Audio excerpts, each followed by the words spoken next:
friends नमस्ते जय जगन्नाथ स्वागत करछि आ गुटे फ्रेश मिनी ब्लॉग को चलतु प्रथम गाँव आनी परिया पत्र धनिया पत्र पदिना पत्र सब साइज कर रखिदवा तापर जहाँ किसी काम करवा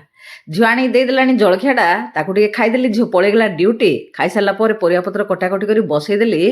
रोसईटा भात बसईदेली डालमा टे बसईदेली डालमा सीझीगला फुटण करदेली आज आ बेसी किसी रोसईबास करी टे गाँव आसुना भोर उठिक मुंड फुंड टे बिंधुची से आलू बीन्स तेल भजा टे करदेली आपण सागर आज गोटे कथा सेयार करी देखु पदिना जदि आपको खुशी हो पदिना आसी मार्केट केंदी बंचेकी रखिए पानी भरी करदे ये डबारे माने जो चूड़ी आमर सुनपामुड़ी आसुची मिठा आसता से डबार खपड़ा को